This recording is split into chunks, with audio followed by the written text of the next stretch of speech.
Here's a typical bunch of kids getting some good, healthy outdoor exercise while at school. But what will these kids do for fun when they get home this afternoon? Odds are they'll go inside to play with one of these things, a Nintendo Game Boy or an NEC Turbo Express. It's hard to find a 10-year-old boy who doesn't love to play video games. Today we'll take a look at the fascination and the technology of computer games on this edition of the Computer Chronicles.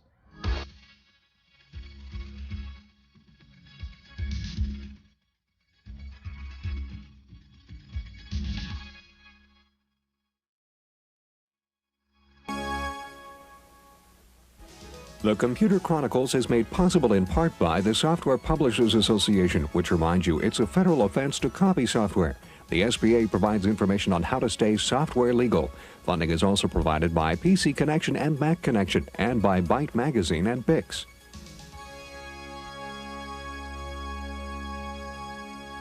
Welcome to the Computer Chronicles. I'm Stuart Chaffee, and with me this week is Paul Schindler. And Paul, we're playing the original video game. This is Pong in its first commercial version called Odyssey, and this goes back 14 years. And this was what a video game console used to look like. These are what the cartridges here used to look like. They weren't very complicated. This was the old controller. If you help me, though, we're going to jump ahead 14 years. And of course, this is Super Mario on Nintendo. Video games have changed quite a bit, obviously. The question when we talk about computer games and video games, I think for parents, Paul, is their concern that kids are addicted to this. What is your view? Is this a bad thing for kids to be playing this, or is there a good side to it?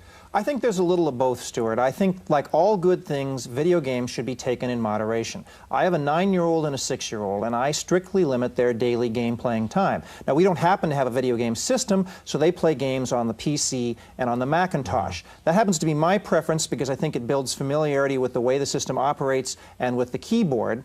However, this isn't to say that I think video game systems are necessarily bad, because you're still working at the human-machine interface, developing comfort, and some people even say developing reflexes. Right. All right, well, we're going to take a look at the latest technology in video and computer games, both hardware and software. We'll look at the new Nintendo competitors in the video game console market, NEC's TurboGrafx and Sega's Genesis. And we'll see the newest generation of computer games on a CD-ROM. Now, lest you think this computer game business is just for kicks, Nintendo now holds a kind of national Olympics for players of Tetris, Super Mario, etc. We're going to start out with a visit to the Western Regional Nintendo Finals held recently here in Oakland, California. It was a dream come true for die-hard Nintendo fans. Over 10,000 of them packed the Oakland Coliseum when the Nintendo World Championships rolled in as part of a 9-month traveling extravaganza. The Nintendo World Championships, its first year out, was really an idea that's been conceptualized about 2 years ago, brought out by demand of the players themselves, who seem to be socially interactive. They want to know who the best are. They're playing against with their families, with their peers, their friends. This is a way to bring Nintendo out of the house and into a show and really give those kids the spotlight that they deserve. The players were divided into 3 age groups and competed in Super Mario Bros., Tetris, and Rad Racer.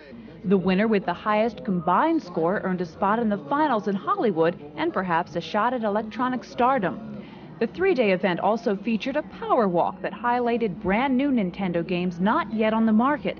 Game counselors were also on hand to give tips to kids on improving their game skills. Such innovative marketing has helped keep Nintendo on top. The keys of the success to Nintendo is the fact that they're always ahead of the market. In other words, they're always introducing new games from some of the hottest movies, some of the latest trends. They're always keeping one step ahead of everybody. Figures from Nintendo show it expects to sell fewer units of its entertainment system this year. But by the year end, Nintendo also expects to have a place in nearly 30% of all U.S. households. The company's success clearly lies in churning out the popular software titles to run on those machines. I think the success of Nintendo will go on forever, really indefinite, because it's like having a VCR in your home. Once you have the hardware, you have this choice of software. There's some over 450 games now, and with the Game Boy, there's some 700 games out there. So the choice will always continue once you have the game in your home. For the Computer Chronicles, I'm Kate McGargy.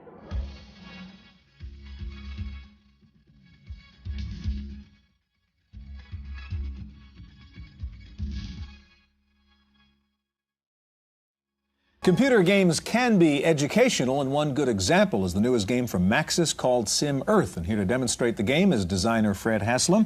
Also with us to show us the latest wrinkle in game software on a CD-ROM is Dave Reardon of Cinemaware. Paul? Fred, when you're designing a game like this, how do you balance the entertainment values versus the education values? In this game, we wrote something that we wanted to write that showed a lot of the basic principles of how the planet works. And we hopefully made something that would keep people entertained in the process.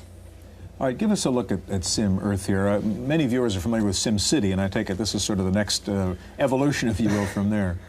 Yeah, in some ways it is. It has the same basic idea of a game without goals, a game that you can pick your own directions. Briefly, this is the planet evolving and developing from its first molten core stage. Not necessarily the planet Earth. No, not necessarily planet Earth. Although that is an option, that scenario you can play. So you can basically play this game from the creation of the planet, if you will, yes, up until modern times. Exactly. Okay. Now, eventually oceans would form on that, and then life would appear. And this is the same planet a little bit later, in the middle of the evolutionary stage. And here's a representation of all the various vegetation on the planet. Here's a representation of all the animals. And you can jump in briefly over here and look at some of the different species that have evolved. And we use a pretty standard evolutionary chart, what creatures come from what. Dinosaurs come from reptiles, birds come from dinosaurs. Okay, as you move ahead, I take it at any stage, I mean, as player, you can mess around with the variables and change things and so on. Yes, you can. You can directly interact with the planet. You could, for example, drop a meteor on something. Or put in a rainforest somewhere.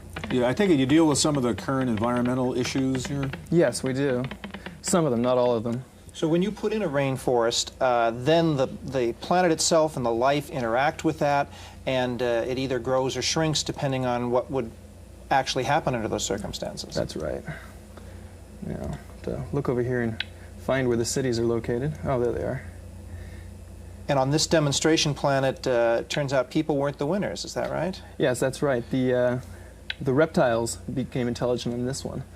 One of the fun alternatives to try and do is to try and pick a class of animal and make that the intelligent life. Insects, for example, is a very good one to try for. Now, this planet is developed using only biosolar and hydro energy, has never touched fossil fuels. And I'm going to give them free rein to use that right now.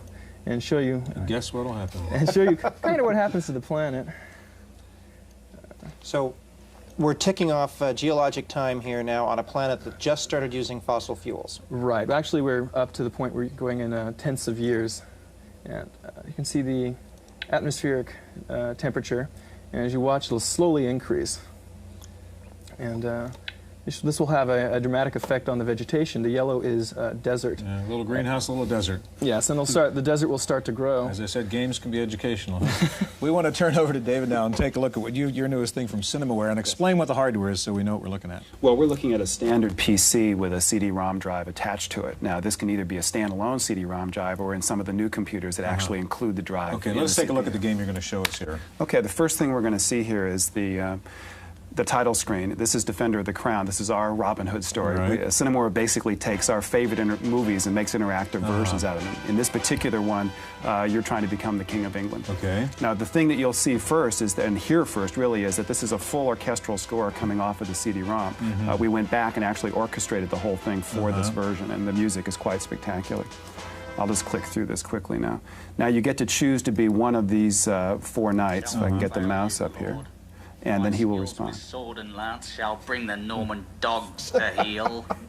That's also coming off the CD-ROM too. You get the voice of the character, which is really key to making it movie-like. Now here's a little storytelling.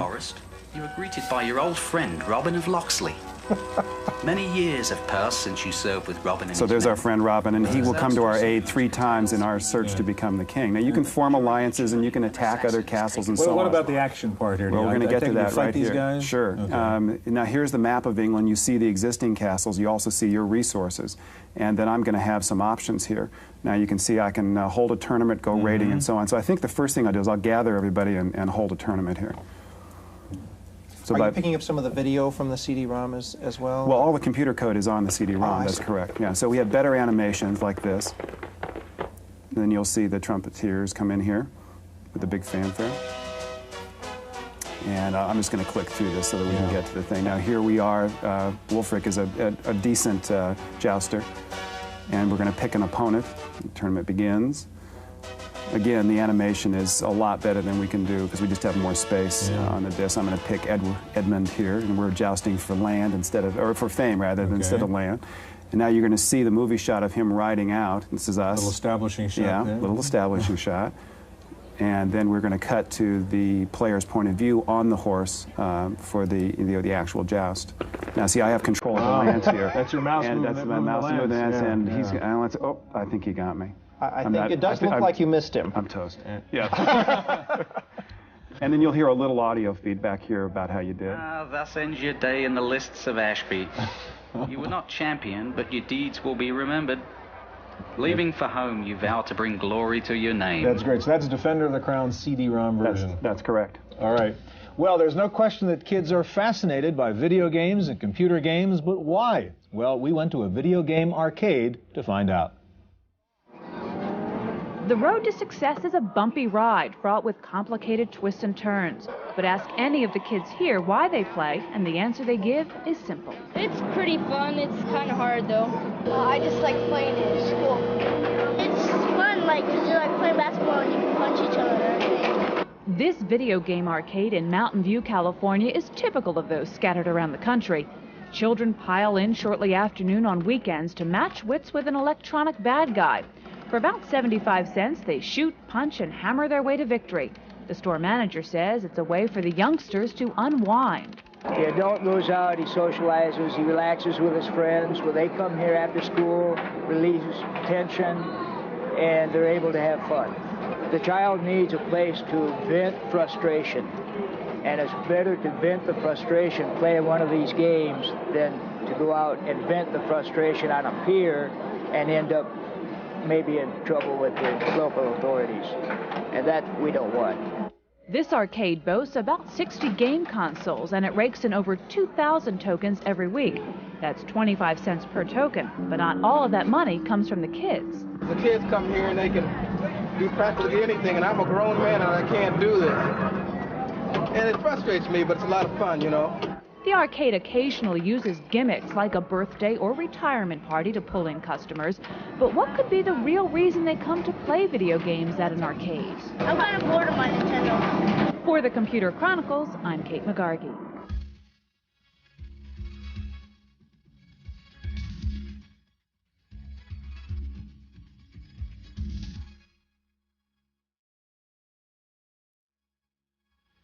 Well, Nintendo has sort of owned the video game market for the past several years, but new 16-bit game machines from NEC and Sega are challenging Nintendo. Here to show them off are Al Nielsen, Vice President with Sega of America, and also Bob Faber, Vice President with NEC Technologies. Paul?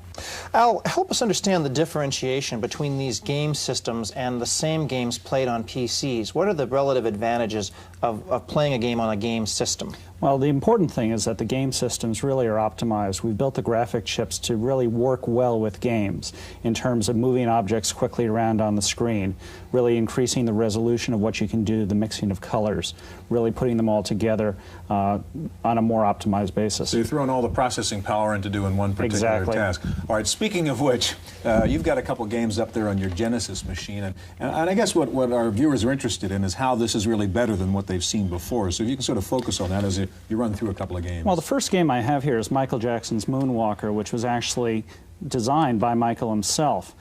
The important thing was really trying to make his animation-like quality, cartoon-like quality in a video game, not small moving characters.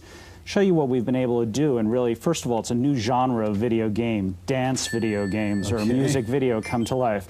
We put the quarter in and we start off here in the video game. Does 16-bit give you more detail, faster motion, better music, all of the above? Yeah. And first of all, you have real digitized voices. Michael's here is trying to save these kids who've been kidnapped. Listen to one of the girls. There she says, Michael. It's an actual digitized voice in the game. Michael's moves. First of all, the characters are much, much bigger, much more highly detailed. in terms of the types of things that you can go and do. Look at the backgrounds, very, very detailed. And of course, you really do recognize the personality of it. You didn't tell me who that was. I could recognize that's Michael Jackson. It's not hard to tell that that's Michael. But all the fun things that you can go and do. One of the things that we've done in one of our commercials is really take Michael's videos and put Michael videos together with the game to show how realistic they are. Look at this guy here taunting Michael with the pool cue. You know he's bad and he's after him. You can't do that on an 8-bit system. In terms of pricing, what's the console cost and what do the cartridges cost each? The cartridges are $49.95 on average. The Genesis system here costs $189.95 for the game. Okay, we have one more game we have time to take a look at. If Sure. you could switch that over there, Al. The one game that we have is Mickey Mouse starring in the Castle of Illusion. Is this the first Disney character in a video game? Yes, on the 16-bit system. He has been on other video game systems over the years. But the important thing is this really demonstrates the capabilities of what you can go and do with the 16-bit system. Here's Mickey Mouse, and if you take a look, he really looks exactly like himself. We haven't gone and sacrificed any of the detail on the character at all. Is this new this year? This is brand new. It just started shipping within the last couple of weeks. And I want to show you just some of the wonderful animation here of Mickey. He's just walking along, and then the beautiful, brilliantly colored backgrounds as he walks in and the game begins. Here he is. So you're playing off the Disney animation heritage here. Exactly. Yeah, that's pretty classic. Now watch this. Yeah. There he is, and he's just, waiting for it. One of his old moves from the cartoon. Yeah, Exactly. yeah. Now, he's pretty close to the edge there. Let's see, he might have a little problem. Uh-oh! Oh, look at the emotions on his face. Yes. That's what's really making the difference between this generation of video game system and the, generation... Yeah, and the relative depth of that background, too. All right, you've shown us what 16-bit can do. I want to move over to Bob now and take a look. You've got a CD-ROM player, not a CD-ROM, but a CD player, in fact. Compact disc player hooked up to your NEC unit. We want to take a look at what additional capabilities that adds to a video game. What you're able to do with the CD player that's never been able to be done before is increase the graphical content and also have real live music, digital music and voice equivalent to what would be on a CD or on a video disc for graphics. So the whole game is coming off the CD. I mean, the graphics, the code, the music. That's right. We use the CD instead of a cartridge as the storage medium for the gameplay, and that comes off immediately into the system. And then the data for the music and for the voice and for the animation comes down in a streaming path from the disc. And what's that extra interface box cost? Is that very expensive to get into this? Assuming you already own a CD player. Well, you have to buy the CD player to go with the system. Right. It's $399. All right, I see the game is up here. And describe what's going on here. The ideal utopia. This is the introduction of the world East. And what's revolutionary about it is that we're able to have, as you can hear in the background, a real description from a person who brings the player into the game and into the world, and brings them in and gives them the sense of realism and a sense of a real community that hasn't existed before. So you've got a storybook reader here, which obviously you can't put on a cartridge. Exactly. Yeah. How much is the game? The game itself is $60 retail. And I guess you got pretty sophisticated graphics coming off that. They're coming off the CD also? That's right. They come directly off the CD. To the empty abyss of This is an adventure game? It's an adventure role-playing game. What it really does is push the technology of interleaving data and audio together. It's pushing the pioneer area. Are there many titles out now in the CD form for the NEC? We have 6 titles out now on the CD, and we'll have, beginning next year, 1 a month or more. Bob, we have just about a minute left, and I know you have one other cartridge, got a standard 16-bit game. If you could show us what that looks like on your NEC console. The second game is called Bonk's Adventure, and it's a real hit game. It's one of the biggest games of this year. Bonk is a lovable character, and again, he's taken advantage of the 16-bit Rather than a graphics. crude, faceless creature, what we have here is somebody that, in the same sense as a Warner Brothers Daffy Duck cartoon, shows some facial personality. That's right. He's got a real personality. You'll see what happens when he gets hit. His eyes get big. He uses his head. He's a cave dude whose only weapon is his head. Yeah, so really watching this, I mean, you're looking at, if you don't mind, a kind of Mario kind of thing, only but with more personality, more characters, which you're able to get in here with. That's with right. The 16 more bits. realism, more depth, greater colors. Okay. Guys, thank you very much. Well, what is the best game system, and should you let your kids play them? Well, we'll ask an expert in just a moment, so stay with us.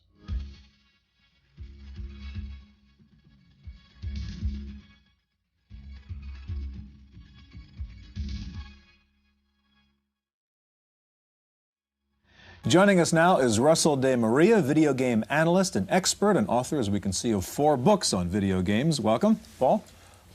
What is the difference, in your opinion, between the PC platform and the video game cartridge platform? Which is better? Better is a hard one to answer. It really is a matter of what you want to play. There is some difference, and the main difference right now is in the complexity of games. I think you've seen something with Sim Earth. That will be on some video game consoles eventually, but right now you tend to see more of the shooting games, the action games, and some role-playing, which is starting to get very complex on the video game consoles. Differences are not so great. Looking at the video game console part of it, I mean, every parent's running into that store now with the kid trying to figure, well, I don't know, from Nintendo and TurboGrafx and Sega and all this stuff. How does a consumer make a decision? I mean, what's the right kind of game environment to get into? Can you answer that? It's a hard one to answer because there's a lot of technological differences between the games, but one of the things that I always tell people is look at the games themselves. If something excites you, that's probably the system you want to get. And you may have to make some choices because there will be exciting games on all systems. It's the same old computer story. Start with the software and get the hardware that'll exactly support the same that. principle. Yeah. Well, I'd like to get to the question that Paul and I started out with at the very beginning, because the concern is about the video games and almost addiction, as you know, that young kids and certainly boys have for playing a lot of these video games and computer games. Is it bad? Is it good? What should a parent do where you got a kid who just won't stop playing the games? My feeling is that the sense of addiction, which is really more of an obsession, is something that comes from environment and from a lack of communication. I really like to see parents actually talk to their children and say, what are you doing here? And you'll be amazed to find out that children will say, oh, I'm doing this and that and the other. They'll find out there's a lot of procedural thinking going on, even in action games. And the more you're interested, the less of an issue it becomes. We all know that children make issues out of things that we object to. Do you limit the game playing of your own children? No, I've never had to. The only thing I limit is if they start to get too worked up in the game, get frustrated, I have them calm down and stop, slow down. But as far as the other thing, I have never had to. They play outside all the time, and they only play games some of the time. Quickly, and last point, what about the violence in some of these games? Does that concern you? It does concern me a little bit. I see games as a platform to the future with simulations and learning, and I think we're going to have to deal with what people want. Violence seems to be part of it right now, but I think it's leading to much greater things. Russell, thanks very much. That's our look at video games and computer games. Stay tuned now for this week's Computer News.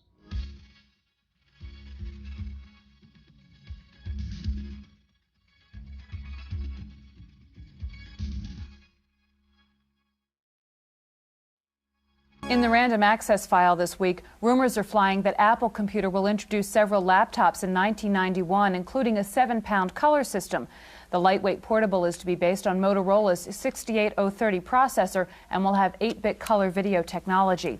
7 major computer manufacturers, including Tandy, Fujitsu, and AT&T, are attempting to set a de facto standard for multimedia by releasing similar systems that support multimedia extensions to Microsoft Windows. The announcement means improved hardware support for a clearly defined multimedia platform. This should make it easier for software developers to create multimedia applications. Motorola's 68040 microprocessor is finally available. The million-transistor chip has been delayed almost a year. The 68040 chip has been plagued by technical difficulties, particularly with the multiprocessor functions. At the same time, Next Computer has started volume shipments of its 68040-based Next Station and the new Next Cube machine. 040 upgrade boards are also available for users of 030-based Next computers. Taking a look at this week's top 10 software titles for the Macintosh, Mac Connection reports that After Dark is in the #1 spot, followed by Disk Doubler. In third place is Adobe Type Manager, and Semantic Sam is fourth. And in fifth place is Quicken for the Mac. Rounding out the top 10 are Correct Grammar, Mac Utilities, Microsoft Word, Where in Time is Carmen Sandiego, and Suitcase 2. Apple is trying to fix a bug that slows performance of complex applications in several Macintosh models. The bug is in all models of the Mac 2CI, 2SI, 2FX, and LC. Apparently, it only affects applications that place unusually high demands on the Mac memory manager. Toshiba plans to market several versions of a high-speed notebook computer with a processing speed 3 times faster than those currently available. They will feature a fluorescent side-lit display for greater brilliance. Toshiba also plans to introduce a new laptop with an advanced color display in the first quarter of 1991. Time now for Paul Schindler in this week's Software Review. One of the most popular uses for either the PC or the Macintosh is the creation of banners. Until now, the programs that created banners were fairly simple-minded. Banner Mania has changed that decisively. The big problem has always been dreaming up ways to make a banner unique. Now, they've taken care of that here by automatically cycling through many of your options first in an animated opening screen. You have a choice of layouts: small over large, large over small, medium over medium. There's a variety of prepackaged color choices, or select your own, and the list of effects is seemingly endless. The program will cycle through them by itself if you wish. If the program gets close to what you want, lock down one aspect and just allow the others to change. You have the choice of a variety of fonts as well as a variety of effects within the fonts. Both the effects and the font list are so long they run off the bottom of the screen. There's also a number of ready-made banners as well. Banner Mania is $60 from Broderbund Software in San Rafael, California, and is available for both the PC and the Mac. For the Computer Chronicles, I'm Paul Schindler. Microsoft doesn't expect to release DOS 5.0 until sometime next year, but if you can't wait that long to find out about it, pick up Banton's new book, The PC Configuration Handbook. The appendix covers key changes, including a new utility enabling most of the operating system to be loaded into the high memory area or extended memory. The book also covers installation, which appears to be an easier job than in earlier versions. And finally, have you ever thought about how much a business meeting really costs? The Institute for Better Meetings has released a software program to tell you just that while you meet. The product, called the Meeting Meter, looks like an old-time taxi meter on your PC and updates the total fare every 1/10 of a minute.